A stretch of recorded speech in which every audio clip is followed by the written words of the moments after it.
24 ore su 24, le notizie corrono più veloci sul web. News del mercato finanziario? Digita www.industriaefinanza.com, il primo quotidiano economico del Nord Italia. Notizie sul Veneto? www.lacronacadelveneto.com e per Verona c'è www.lacronacadiverona.com. Guarda le ultime news sulle web TV di TG Italia, TV Veneto e tvverona.com.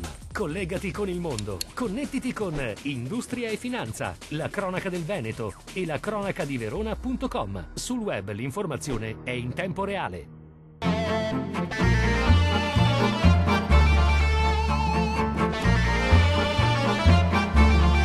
Una delibera per la semplificazione amministrativa è stata approvata dalla Regione Veneto.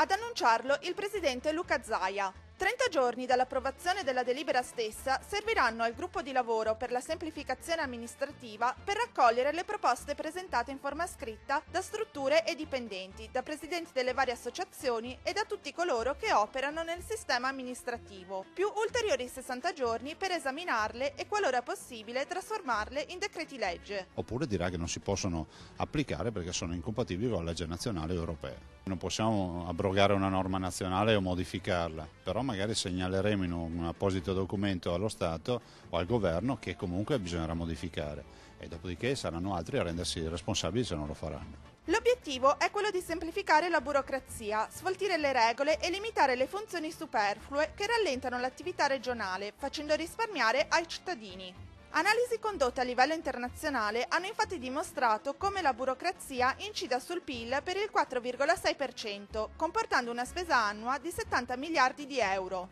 Penso che in un momento come questo, quando si dice che ci sono poche risorse, è bene impegnare magari gli amministratori a togliere la burocrazia, che ce n'è tanta e ce ne sarà sempre tanta perché è il male di questo Paese. Se l'Italia dei Valori ha evidenza di lavori non fatti o di pericoli reali incombenti, mi porti tutti i dati che ha in mano. Cercheremo di dare puntuale risposta là dove ciò sia necessario. Tanto lavoro finora svolto, tuttavia, è stato fatto bene e va rispettato. Lo ha affermato il commissario per il superamento dell'emergenza alluvione del Veneto per la Stancari, in relazione a presunti silenzi e nebbie fitte sull'argomento di cui ieri ha parlato un esponente di quel gruppo politico. Suggerisco peraltro a chi voglia sapere tutto sull'andamento della gestione del superamento dell'emergenza di consultare il sito del commissario www.venetoalluvionato.it. Vi troverà tutti gli atti, tutte le pubblicazioni e tutte le notizie del caso. Ai numerosi quesiti posti dagli enti locali si cercherà per quanto possibile di dare risposte sul sito affinché sia noto a tutti l'orientamento di questa struttura commissariale. Secondo fonti vicine ad ENAC, il Consiglio di Stato ha annullato la sospensione dei lavori in corso all'aeroporto Canova di Treviso, decretata nello scorso mese di agosto dopo l'accoglimento dei ricorsi effettuati dai comitati cittadini.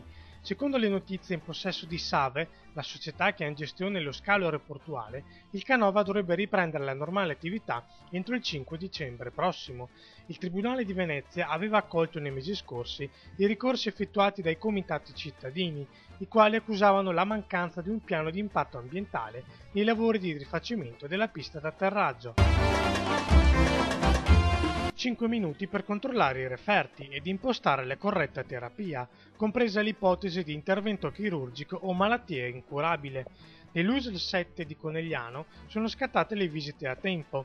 I medici dell'azienda, informati tramite un circolare, da oggi in poi dovranno dedicare solo 5 minuti per la lettura dei referti dei pazienti, una situazione insostenibile data l'importanza del tipo di lavoro e l'insorgere di situazioni delicate, come informare un paziente di un necessario intervento chirurgico o di una malattia incurabile.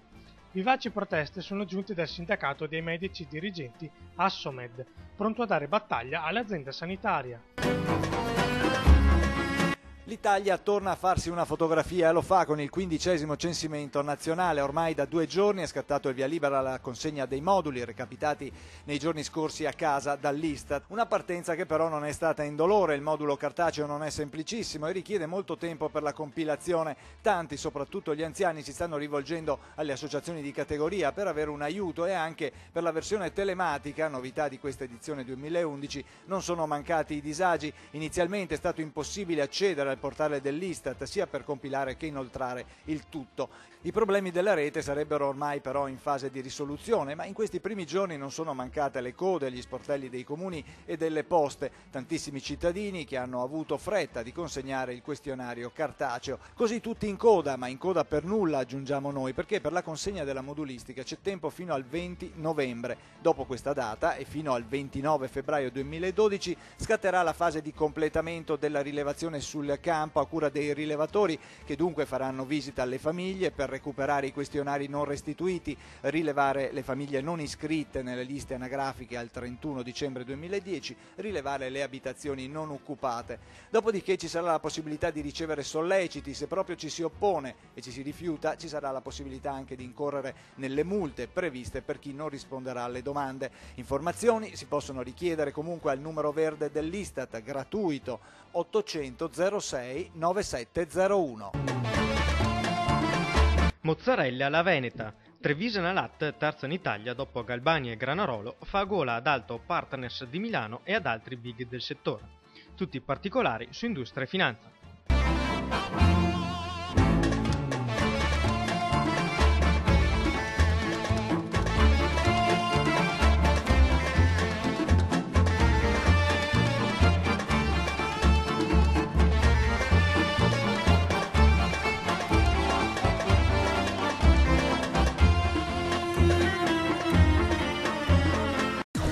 Ore su 24, le notizie corrono più veloci sul web. News del mercato finanziario? Digita www.industriaefinanza.com, il primo quotidiano economico del Nord Italia.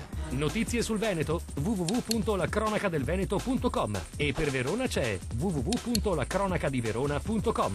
Guarda le ultime news sulle web TV di TG Italia, TV Veneto e tvverona.com. Collegati con il mondo, connettiti con Industria e Finanza, la cronaca del Veneto e la cronacadiverona.com. Sul web l'informazione è in tempo reale.